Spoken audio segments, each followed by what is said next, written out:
આ રોડ રહ્યો ને સિંચાઈનો રોડ છે, આરએનબી નો રોડ નથી. પ્રકાશભાઈ વરમોરા, તમે નિવેદનબાજી કરો છો એના માટે તમને સમય મળી જાય છે.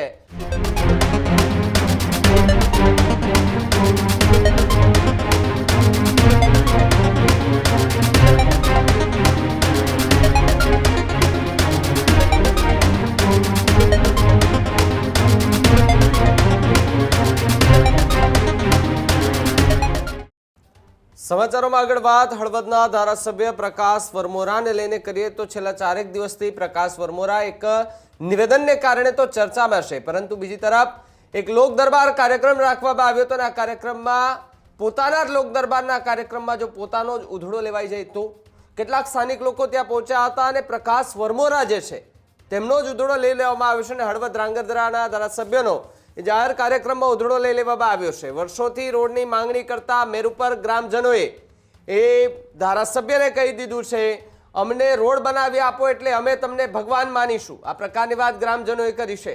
ખાલી વિશ્વાસ રાખો એવી હૈયાધારણા આપવા કરતા ડામર નાખો તેવી વાત ગ્રામજનોએ કરી.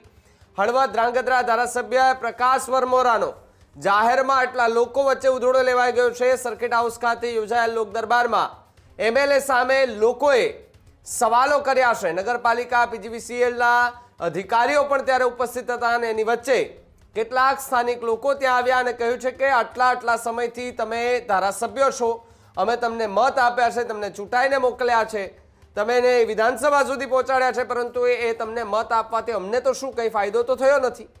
અમારે રોડ રસ્તાઓ સારા જોઈએ છે તો રોડ રસ્તા સારા નથી બનતા. પરંતુ અહીંયા એક સવાલ એ ઊભો થઈ રહ્યો છે કે પ્રકાશભાઈ વરમોરા, તમે નિવેદનબાજી કરો છો એના માટે તમને સમય મળી જાય છે, પરંતુ તમારી જનતાએ ત્રાહિમામ પોકારી ગઈ છે ખરાબ રસ્તાના કારણે. એના માટે કામ કરો, એના માટે તમે નિવેદન આપો ને ભાઈ કે હું મારી જનતા માટે કામ કરીશ અને ડામર રોડ છું એના માટે સારામાં સારા રોડ બનાવી દઈશ. જનતાએ તમને ચૂંટાઈને મોકલ્યા છે, જનતા માટે તમારા કામ કરવાના છે, પણ એ નથી થતા. પરંતુ અહીંયા તમારે ગાંધીજી દારૂ પીતા હતા આ પ્રકારના નિવેદનો તમારે વારંવાર આપવા છે અને આના કારણે તમારે સોશિયલ મીડિયા પર અત્યારે ચર્ચામાં પણ રહેવું પડે છે. જો કે બાદ કે ચર્ચામાં નથી આવ્યા, પરંતુ આ વિડીયો સોશિયલ મીડિયા પર વાયરલ થઈ રહ્યો છે અને લોકો કહી રહ્યા છે કે ભાઈ પ્રકાશભાઈ, ગાંધીજીના નિવેદનો અને એના વિશે બોલવા પહેલા તમારા આસપાસના વિસ્તારમાં જે ચાલી રહ્યું છે તેને લઈને તમે ચર્ચા કરો. તમારા આસપાસના વિસ્તારોમાં જે ગંદકી ફેલાણી છે એમને સાફ કરો, પહેલા જે ખરાબ રસ્તાઓ છે એને રિપેર કરાવો. પહેલા ગ્રામજનોને એટલી માંગ છે કે હૈયાધારણા નહીં, ડામર નાખો તો અમે માનીએ કે તમે સાચા જનપ્રતિનિધિ છો. ગ્રામજનોની વાત 100% સાચી છે ભાઈ કે ત્યાંના એ વિકાસની વાતો કરતા નેતાઓ કે જેમને પર ભરોસો મૂકી અને કદાચ એ લોકોએ મત આપ્યા હોય કે આ વ્યક્તિને આપણે મત આપીશું તો આપણા વિસ્તારનો વિકાસ થશે. પરંતુ અહીંયા એ વિકાસ કોનો થાય?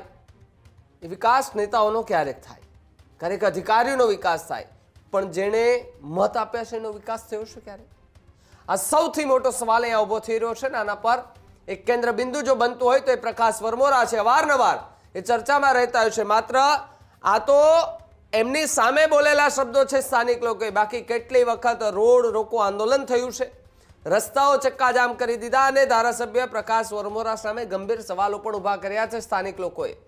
છતાં પણ પ્રકાશ વરમોરા મૌન ધારણ કરીને મજા લઈ રહ્યા છે. કદાચ એવું પણ લાગે છે હવે કદાચ એવું છે કે ભાઈ આવનાર 2027ની ચૂંટણીઓ જે આવે છે ને એ પહેલાં જે સ્થાનિક સ્વરાજ્યની ચૂંટણીઓ આવે છે એ પહેલાં થોડા ઘણા એક્ટિવ થઈ જાય તો કોઈ નવાઈની વાત તો નહીં, કારણ કે ચૂંટણીઓ આવે ત્યારે નેતાઓ એક્ટિવ થાય એવી કહેવતો છે અને ક્યારેક એ કહેવત સાચી પણ પડી જાય. અને જો એ સમયગાળા દરમિયાન પ્રકાશભાઈ એક્ટિવ થયા અને સ્થાનિક લોકો આસપાસ ગયા તો સ્વાભાવિક છે સવાલ તો કરવાના જ છે કે અત્યાર સુધી તો તમે દેખાણા નહોતા, હવે ચૂંટણી આવે એટલે તમે દેખાઈ ગયા.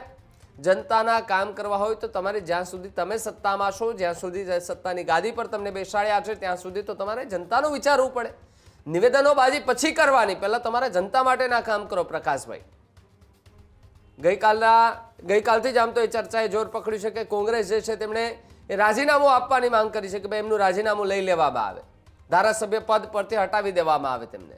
આ પ્રકારની માંગે કોંગ્રેસ સતત ને સતત કરી રહી છે અને એની વચ્ચે એક સોશિયલ મીડિયા પર વિડીયો વાયરલ થયો કે જેમાં સ્થાનિક લોકોએ પ્રકાશ વરમોરાનો ઉધડો લેતા જોવા મળ્યા છે. ત્યારે વિડીયો પણ જુઓ કે જેની અંદર પ્રકાશ વરમોરાને સ્થાનિક લોકોએ શું કહ્યું. એક જ 38 વર્ષથી તમારે આ પ્રશ્ન નથી થયેલો, બરાબર છે?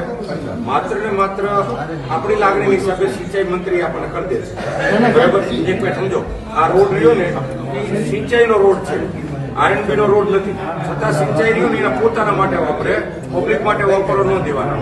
આપણી રજૂઆતના હિસાબે સિંચાઈ વાળા કરી દે, સ્પેશિયલ કેસમાં લે છે. આ રીતે કાયદેસર લે ને ગામને જે કનેક્ટિવિટી આપો ને આરએનબી આપતી હોય, બીજા રોડો છે સિંચાઈનો રોડ એવી રીતે આપે છે. સાહેબ, તો મારે તમને બીજી રજૂઆત હા, બોલો. કે તો પછી ડાયરેક્ટ પરથી મેરપુરના રોડમાં તો કઈ આપણને અડચણ તો હે નહીં કે સૌથી પહેલા નોન પ્લાન એને પ્રાયોરિટી અપાવો. આપણે હેરવટ આવી હોય તો આપણે શું કરીએ, એને સૌથી પહેલા પ્રાયોરિટી આપીને આપણે બધા કામ પડતા મૂકીએ. એટલે મારી તમને બિહાર છોડી તમને વિનંતી છે કે બધા કામ પડતા મૂકીને અમને એપ્રોચ રોડ આપો, ગમે ત્યાંથી આપો, સિંચાઈનો આપો, આરએમડી નો આપો, કે કોઈ આપો. એવું સાહેબ અમારી વિનંતી છે ગામ લોકોને કે અમે ગામ લોકો એટલે થાય કાંઈ નહીં, કોઈ સીમા નહીં. એ પ્રાયોરિટી આપો ને એ તો થઈ કે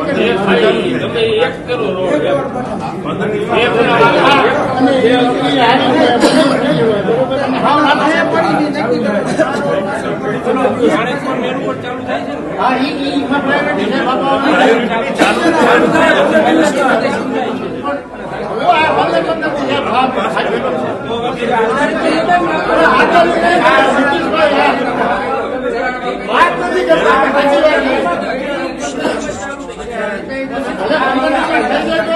ભગવાન કરી પણ 15 દિન ખાવો જોઈએ વિશ્વાસ